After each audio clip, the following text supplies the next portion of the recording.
Shalom saudara-saudaraku yang terkasih dalam Tuhan kita Yesus Kristus. Kembali lagi di saat ini kita akan mendengarkan renungan firman Tuhan yang menguatkan hati dan pikiran kita. Namun mengawalinya, mari kita berdoa. Ya Tuhan Allah Bapa kami dalam kerajaan surga, terima kasih untuk kasih Tuhan dalam hidup kami. Di saat ini kami akan mendengarkan pekabaran firman Tuhan.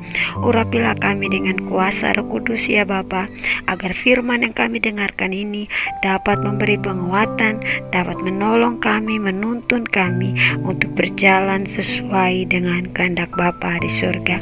Terima kasih Bapa yang baik, di dalam nama Yesus Kristus kami berdoa.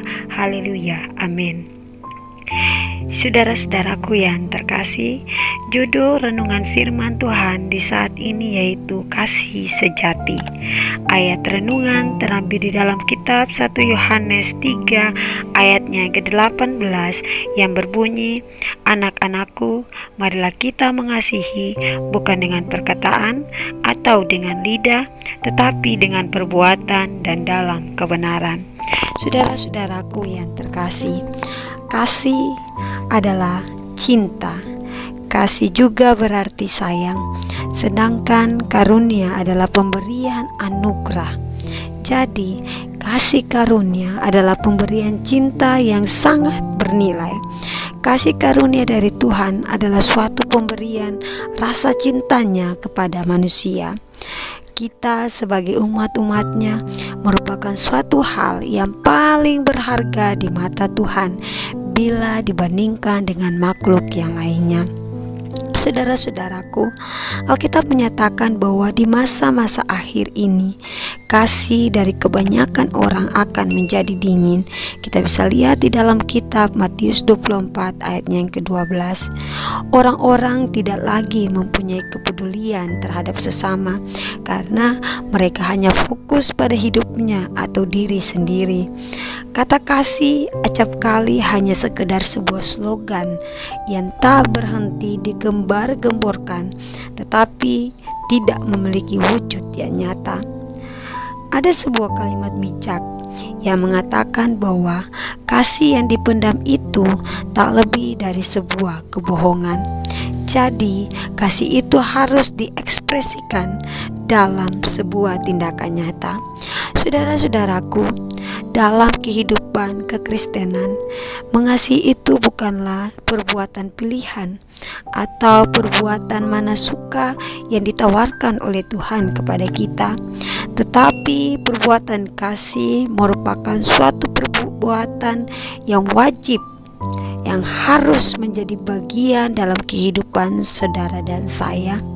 Pada dasarnya, perbuatan kasih meliputi 3 kepedulian, yaitu peduli pada penderitaan orang lain, peduli pada kebutuhan orang lain, dan peduli pada keselamatan orang lain.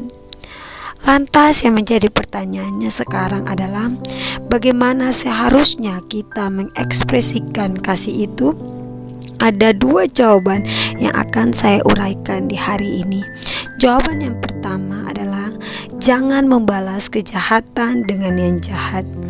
Saudara-saudaraku, janganlah kamu heran saudara-saudara apabila dunia membenci kamu.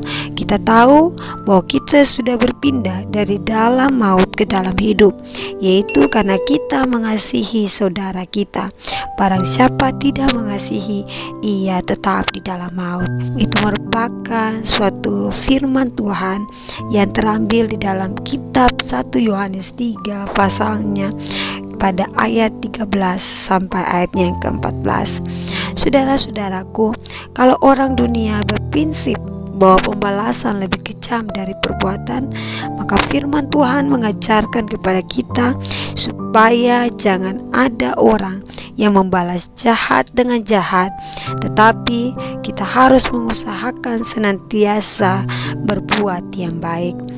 Saudara-saudaraku, kita harus berbuat baik terhadap masing-masing orang di sekitar kita. Dalam 1 Tesalonika 5 ayat yang ke-15, kehendak Tuhan adalah kalahkanlah kejahatan dengan kebaikan. Roma 12 ayat yang ke-21. Lantas jawaban kedua dari pertanyaan tentang bagaimana seharusnya kita mengekspresikan kasih itu adalah suka menolong orang lain. Di dalam kitab 1 Korintus 13 ayatnya yang ke-17, di situ dikatakan kepada kita bahwa barang siapa mempunyai harta duniawi dan melihat saudaranya menderita kekurangan tetapi menutup pintu hatinya terhadap saudaranya itu, bagaimanakah kasih Allah dapat tetap di dalam dirinya? Saudara-saudaraku, banyak orang suka menunda-nunda di dalam menolong orang lain dengan alasan bahwa itu adalah untuk kebutuhan dirinya sendiri saja belum cukup. Lalu bagaimana harus menolong orang lain kalau dirinya saja belum cukup? Di dalam Amsal 3 ayat 27 menyatakan bahwa janganlah menahan kebaikan daripada orang-orang yang berhak menerimanya, padahal engkau mampu melakukannya. Saudara-saudaraku, orang percaya yang tidak mempraktekkan kasih adalah sama seperti gong yang berkumandang dan canang yang gemerincing. Dalam kasih Allah, kita dapat melihat bahwa Yesus telah memberikan teladan yang luar biasa bagi kita, di mana kasih Yesus adalah kasih yang tidak memandang muka, tidak memandang waktu, tanpa pamrih dan tanpa syarat. Kita melihat bahwa kasih Yesus begitu luar biasa dalam kehidupan kita. Untuk itulah mengasihi yang dikehendaki oleh Yesus di dalam kehidupan kita, di mana kasih Kristus telah mewarnai hidup saudara dan saya, maka kita pun harus mewarnai sekeliling kita dengan kasih Allah. Jadi sahabat-sahabatku yang terkasih, yang dikasihi oleh Tuhan Yesus, mari kita sebagai anak-anak Tuhan, kita harus memberikan contoh kepada orang lain bahwa kita selalu mengasihi saudara-saudara kita seperti Tuhan mengasihi kita. Siapapun itu, baik kepada orang yang dianggap kamu adalah musuhnya, mari kita tetap tampilkan bahwa kita memiliki rasa kasih yang lebih daripada membenci, atau marilah kita memiliki rasa kasih yang Tuhan telah tunjukkan kepada kita. Terima kasih, Tuhan memberkati kita semua. Amin. Baik, kita akan mengakhiri renungan kita di saat ini dengan berdoa. Ya Tuhan Allah Bapa kami di surga, terima kasih untuk firman Tuhan yang begitu indah yang telah kami dengarkan. Ajarilah kami untuk hidup dalam kasih, untuk mengasihi sesama kami, berbuat kebaikan, meniru teladan yang Tuhan sudah lakukan sepanjang hidup Tuhan di atas dunia ini. Kiranya Roh Kudus Tuhan menolong kami, membantu kami untuk melakukan yang terbaik menurut cara dan kehendak Tuhan.